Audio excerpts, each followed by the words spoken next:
Vamos sair do mundo de Hollywood e aterrissar na Suécia. Vamos falar de uma série nada mainstream, mas que tem uma estética e uma pegada que eu acho que vale a pena vocês assistirem.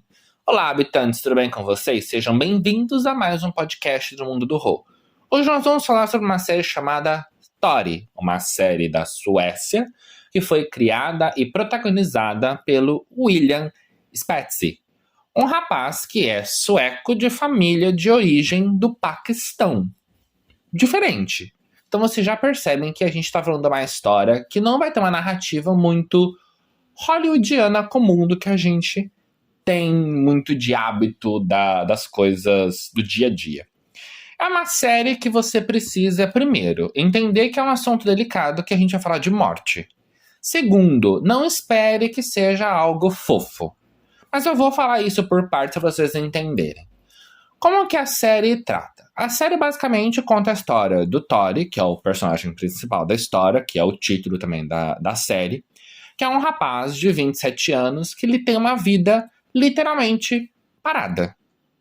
Tudo muito calculado, tudo muito estagnado, tudo muito engessado. Ele basicamente tem 27 anos, ele é gay, nunca namorou, não sai, não bebe, não se diverte, não faz nada. Ele simplesmente...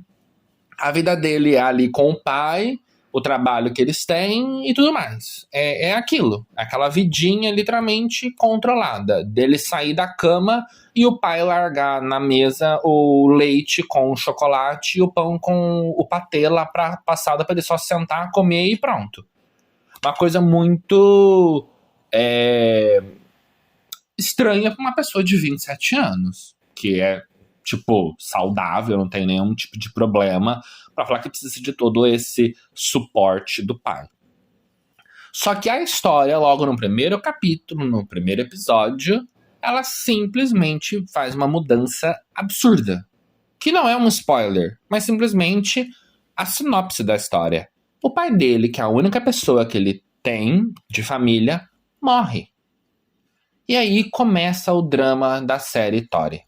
Basicamente, ele então simplesmente nega. Ele acha que o pai não morreu. Ele simplesmente não aceita a morte daquilo. Então, na hora que acontece a tragédia, ele simplesmente continua o dia de trabalho como se nada tivesse acontecido. Ele simplesmente ignora, finge que nada aconteceu e segue o dia assim, normal, como se nada tivesse acontecido.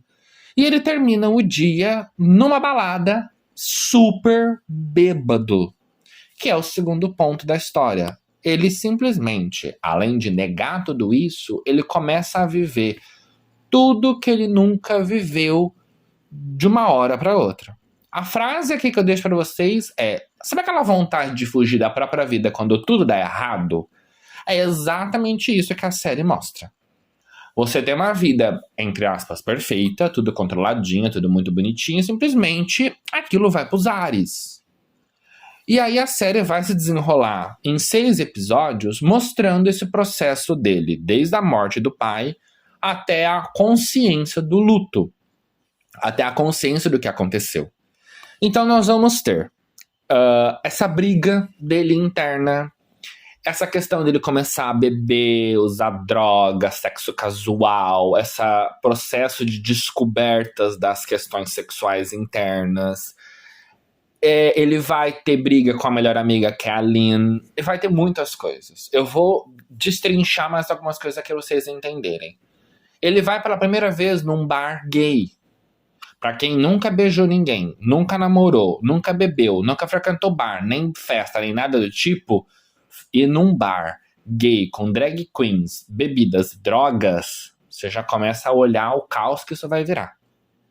Tori não é uma série fofinha. Ela não é um romance gay do tipo que a gente viu na Suécia Young Royals. Se você olhar, é Suécia, vai ser tipo Young Royals, aquela coisinha bonitinha, adolescente e tudo mais. Não tem nada a ver. Você vai conhecer o subúrbio da Suécia, né, o subúrbio de Estocolmo, você vai conhecer ambiente underground, você vai conhecer a vida de uma maneira muito real. Você vai ver um outro lado da Suécia, de Estocolmo, que não é o brilho do glamour de Young Royals que a gente conhece da realeza, aquela coisa tudo muito bem feita, cheia de glamour e tudo mais.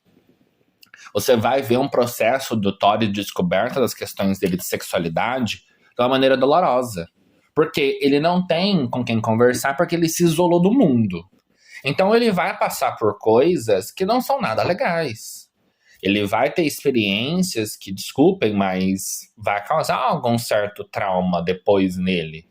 Porque imagina você simplesmente ter o seu primeiro beijo numa balada que você tá bêbado, drogado, que você nem lembra o que você fez. Imagina como a cabeça dessa pessoa fica. Imagina você, a sua melhor amiga, que você conhece desde os 11 anos de idade, que é a Lynn, na série, ele simplesmente briga com ela, ele xinga ela, ele ofende ela de tudo quanto é nome, e simplesmente param de conversar. Ele simplesmente quebra a relação com essa amiga dele, assim, de uma maneira muito idiota. Ele simplesmente quase que bate na cara dela. Então, assim, você sabe a ideia de você ter uma pessoa na sua vida desde sempre, que tá sempre nos momentos bons e ruins, que você ou essa pessoa já foi pra vida de alguém, e quando acontece alguma coisa disso se quebrar ou se romper, é uma dor absurda. Você imagina como que ela se sentiu. Você imagina como que isso ficou na cabeça dela, que é uma mulher, que tem 2 filhos, que é mais velha do que ele há alguns anos e tudo mais, que simplesmente está tentando oferecer apoio, tentando oferecer as coisas para ele passar pelo luto de uma maneira menos complicada. Ele simplesmente fala, foda-se, eu não quero você aqui. Ele simplesmente manda ela ir cagar e some. São 6 episódios muito marcantes, são 6 episódios muito bem construídos de histórias, ou seja, cada episódio vai meio que contar uma parte da vida dele, que ele vai desdobrando, com algumas coisas que vão se encaixando e indo de um para o outro, mas basicamente é como se fossem pequenas historinhas. Então, o primeiro beijo, o primeiro porre, a primeira droga, o primeiro isso, a primeira aquilo outro, são pequenas historinhas, entende? Tipo, não é que elas são separadas os episódios, mas se você prestar atenção, é como se fossem pequenas primeiras experiências de tudo que ele vai vivendo. E aí, o que acontece? É uma bagunça. Por quê? Porque é real.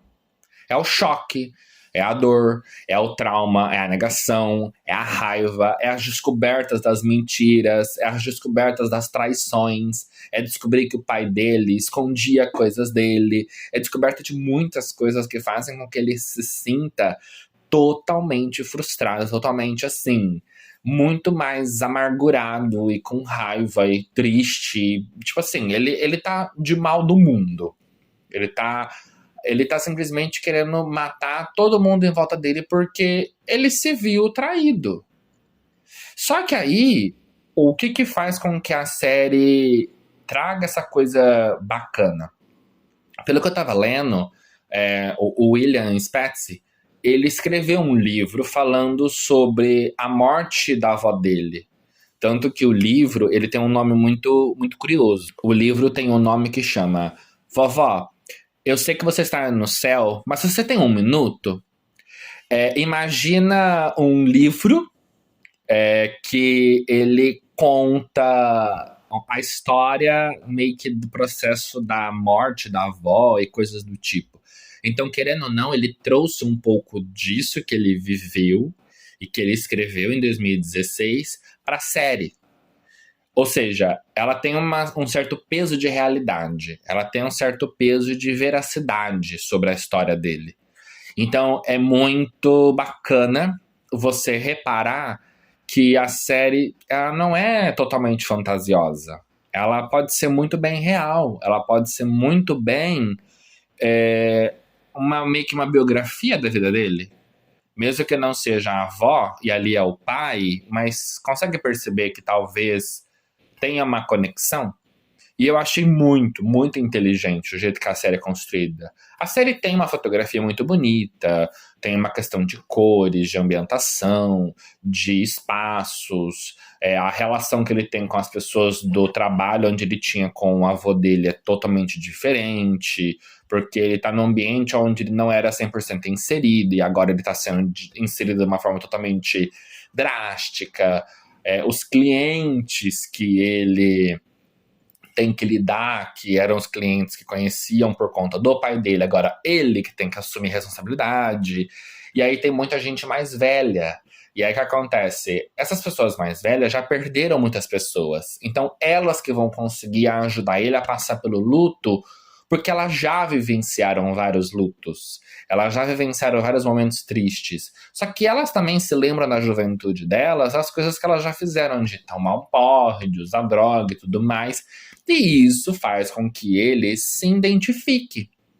Porque gera essa conexão entre essas pessoas mais velhas, de muito mais experiência lá no fim da vida, e ele que está começando a vida. É meio que mostrar assim, olha, o começo e o fim da vida é muito parecido, porque você tem muita coisa que você ainda quer fazer, porque você sabe que você já está no fim, que você precisa aproveitar, e você lembra do começo do quanto você também já aproveitou, porque era o começo, você não queria perder a chance de viver. É muito engraçado, porque ela joga essa coisa do começo e fim de vida o tempo todo. Isso faz a gente refletir sobre como que a gente lida com a vida da gente. Será que a gente realmente vive o que a gente precisa viver? Será que realmente a gente às vezes não fica esperando o momento certo para conseguir viver alguma coisa? Eu simplesmente achei a série muito inteligente. Por mais que ela seja uma série super curtinha, que você senta e assiste ela em algumas horas, porque é meia hora cada episódio, você consegue perceber que ela tem uma profundidade, uma estrutura psicológica muito, muito complexa. E é um tema muito real, que é o luto. Porque cada pessoa vive o luto e passa pelo luto de uma maneira diferente.